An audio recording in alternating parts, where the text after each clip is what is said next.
Hello, my name is Garrett. I'm gonna get into bed, snuggle up with my blankie, and go nap nap. I slept for 11 hours and 20 minutes. You wake up from a nasty dream that tortured you almost all night long. In it you saw a wall of unnaturally thick fog that surrounded you, slowly moving closer and closer. A quick look out of the window and you find out that the fog was not a figment of your imagination, but a dream. Or not a dream. I'm sorry guys, I dropped the ball. And then Hear me. Please hear me. Can you hear me? Please. Okay, the half-transparent outline of a beautiful nymph appears before you. Even in this ghostly form, it's clear she's exhausted. Her shoulders are slouched, and her large blue eyes burn within her pale face. Her voice is barely more than a whisper as she reaches toward you. I'm supposed to be entranced by both her beauty and the surreal nature of all this. It seems that only you can see or hear the nymph. Who are you? Who am I? Just a tear shed by the land itself. The bitter sigh of nature. I am a nymph, the guardian of this area. A defeated guardian. Call me the guardian of the bloom, if you wish. If you are a druid or a nature worshipper, this is God. This is local God. Let's see. Do I want to hit on local nature God? Nah. What do you want from me? Aid, salvation. We have a common enemy, and long have I searched for someone who can defeat him. The one you call the Stag Lord. As a storm strikes ruthlessly with gusts and lightning, the Stag Lord wreaks havoc with the swords of his servants. And not just in the world of people. The land also suffers from the evil he brings. My forests and my flowers suffocate in this fog. Soon even I will vanish, as the last ray of light fades at dusk. Nature God is dying, and it's the Stag Lord's fault. No, I don't need you to clarify that for me. How can I help you? This fog, it enshrouds, entangles, suffocates. If only I could learn how it was created. But my powers wane. I have barely the strength to call out to you. All I know for certain is that somewhere in this forest lies an old house, and it echoes with the remnants of a strange power. The Stag Lord and his druid were there. The fog hides this place from me, but I can point you to the bandits' camp near the Thornford. Make them tell you where this place is. Go there and listen to the echo, catch the whispers, search for anything that can tell you how the fog was created. Once the fog clears, nature will breathe again, and you will be able to easily find your way to the fortress of our mutual enemy. All right, I understand. Farewell. I don't believe in fate, stranger. But our meeting seems more than a coincidence. So you believe in fate. The nymph's whisper fades as she disappears. Goodbye.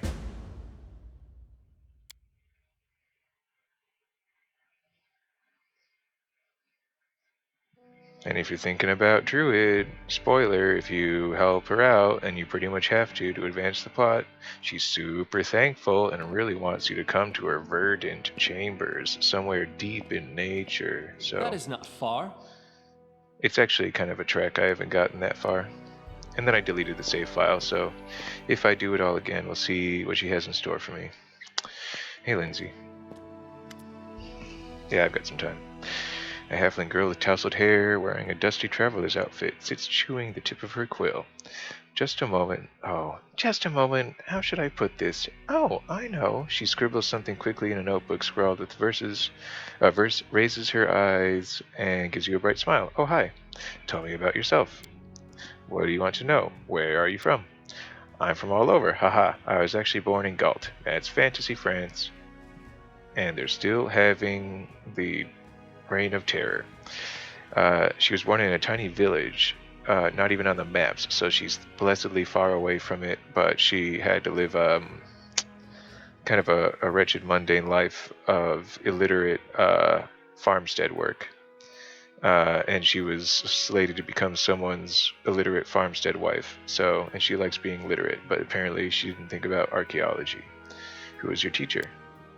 He was a true saint, an actual saint of Shon, the goddess of arts and crafts.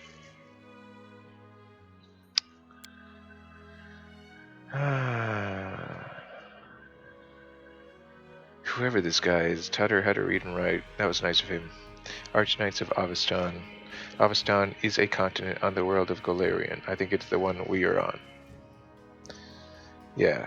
Brevoy, which is like, I classify it once again as fantasy Ukraine, Russia. The River Kingdoms, which I classify as fantasy West Europe.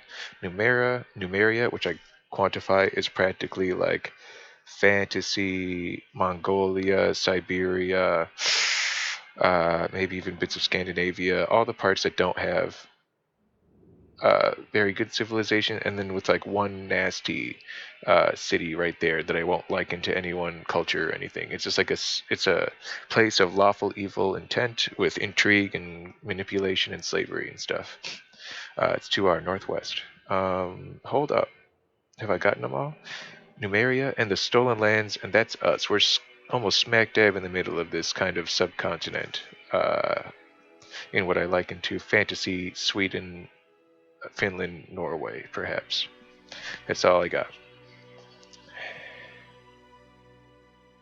Gave her a magic ring, so if she dies, she won't die. She'll just basically reappear here. So she's a good companion to take along for that reason, among others. Haven't seen him in a while. Good to know he might still be alive. Archknights of Avestan. Archknights of an entire subcontinent. They're basically like King Arthur and friends. How did you become a bard? Ran away, went to college, traveled with her mentor who taught her to read. So really, her mentor who gave her the ring was more of a teacher than the Academy of Grand Arts in Pitax, which is Fantasy Venice. But they've already been to Brevoy, Taldor.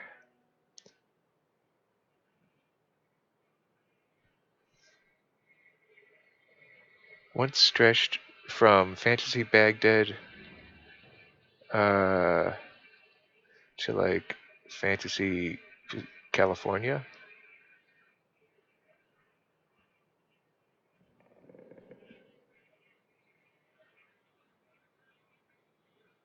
Sorry, I'm trying to puzzle this together. Taldor is a stunted remnant of its old glory, having lost control of its daughter territories, almost ignored. I just don't know where Taldor is in relation to everyone else. I'll be interested to find out. It would be nice if I ever found a globe or a world map. But I get the impression a lot of people don't even know where they are precisely. It's that sort of time in history. Very much, instead of the fall of the Roman Empire, this is like just after the fall of crazy Cyclopean empires and stuff, following a meteor strike, not just some, plague, war, and turmoil. Do you worship the goddess of arts and crafts? Yes, the eternal rose. Let's ask you something else. You're from Venice, right? Tell me about it. Oh, I love Venice, even though they kicked me out. A joyful place. What's it like? Nest of thieves, bandits, river pirates, smugglers, fences, card sharps. King Iravetes, the worst of the lot. He's also the king. Got the Academy of Grand Arts, but it's like it exists just to, sing him praise. So anyone who actually wants to be like an artiste gets typically the boot for not being enough of a sycophant. What do you know about the king? He probably sold his soul to some god or fey lord. or some similarly powerful entity, and they made him king, and maybe his bloodline will disappear in exactly 200 years or whatever happened to the king and his family in Brevoy. Getting drunk and playing cards. He's like a male Calistria. It's like Casanova, I guess, in this world. With a golden codpiece and a 3-week orgy with dancing on the rooftops, parades, public executions, and a contest for the best ode to the great unrivaled king. That's more like it. Like, that's kind of a lot for for this sort of atmosphere. So it's interesting how kind of walks lines. I feel like as we progress, you'll notice it walking more and more into territory that if you've played games like Neverwinter Nights, you wouldn't expect them to like go per se. So that's there's like increasing sophistication or complexity as we go, and I like that. May Sheldon have mercy on his listeners. I guess he likes bawdy, probably like hair metal music. Something's cooking. Tell me about the Academy. Tian Xia. Fantasy Song Dynasty. He even ordered the Academy to expel me, and for what? An innocent limerick. Probably one providing the only piece of criticism ever like published in Pitax. Tell me about the book you're writing. What's there to tell? You seem some rough drafts, and it's also kind of the vehicle for narration for this story. No glory, no story. So what kind of character am I? We don't know yet.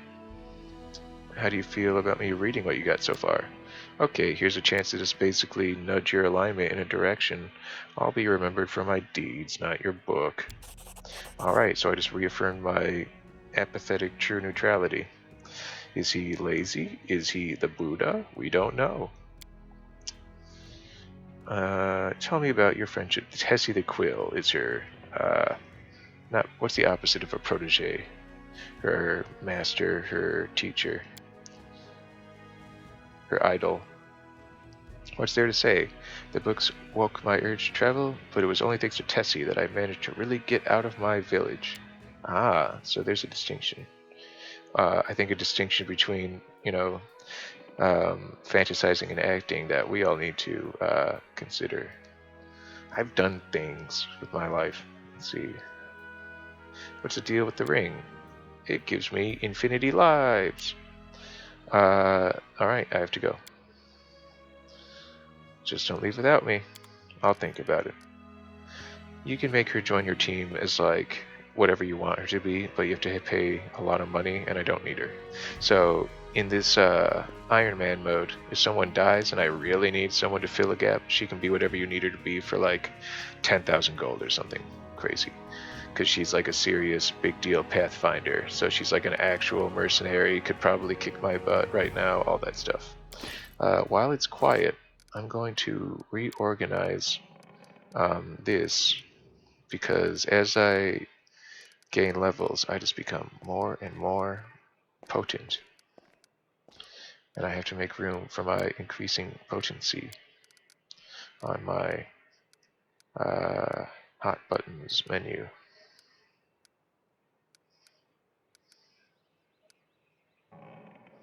I guess not that important. When it's undead shooting time, I'll pull up the spell book or the spell menu. Oh, I have that now. That's rough.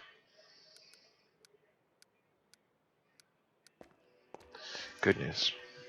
And I guess I know where to find the nightlight if I ever need it. Hey, Linzi. Pretty cool, huh? Hope you're ready to enjoy that for 20 minutes. See you later. In due time. Indeed. Get rid of that. Get rid of that. They already have a home. Okay. So I can just do this. Cool. I am equipped for the most horrifying pursuit of my life in this game so far. Can I help you in any way? Well, since you're asking, there's a cave nearby. I used to pick berries in there, but the place has been overrun by spiders. The berries are red, look a lot like raspberries, fangberries I call them. I'd be real grateful if you gathered a basket of them and brought them back. Just be quick, if you do, they spoil quickly. Okay, those spiders in the cave are mean. Here, let me give you some alchemical fire. That's fantasy napalm, like in a grenade. Crafted it myself, burned those spiders to a crisp. That will teach them for taking over my Fangberry cave. I also need a bucket of moon radishes. They're a rare and mysterious plant. I don't know where to find them, but I know that kobolds gather them and value them highly. It's not a huge deal, really. I'd do it myself if I were younger, but if you're willing, I'd pay you. 3 potions for the berries and a purse full of coins for the radishes. Alright, I'll try to help. He glances at me hopefully. Just watch out, alright? Don't end up someone's lunch. Show me what you have. I want even more fire.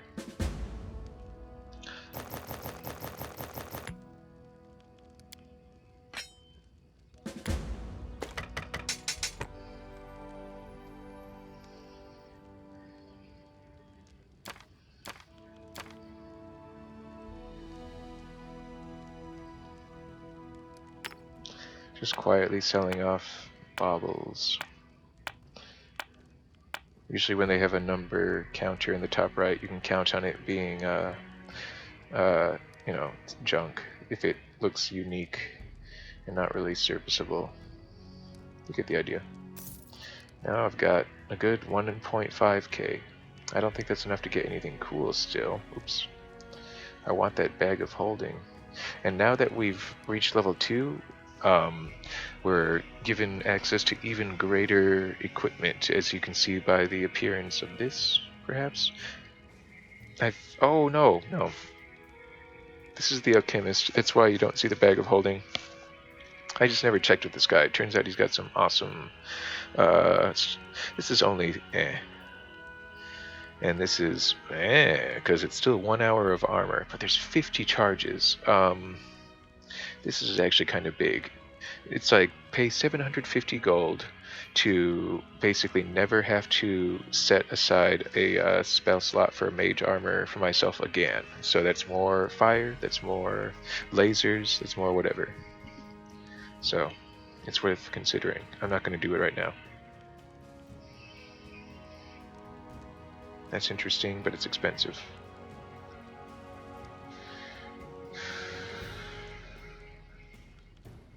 Yes. And now I have to watch that money go away because I need to go into this cave like loaded for bear. Loaded for like Alien from Alien, the horror sci-fi film. Oops, I just scrolled right past it. One more. Make it 300. We are ready for this cave and all other occasions similar to it. Why are you so terrified? Why are you loading up on napalm? Because I'm not worried about giant oversized spiders. Those things are big, hard to miss. They make a satisfying crunch when you smash them. All according to plan. I'm worried about the swarms of tiny spiders, roughly the surface area of like a king-size mattress, rushing at you as quickly as a man can run, and then crawling on you, over you, in you, biting you, slowly killing you, making you like double over and vomit with all the spiders like entering into you. If what I've just described is horrifying, it should be, and it could be, the end of this man you see before you. I think it has been in the past or something. So, see you there.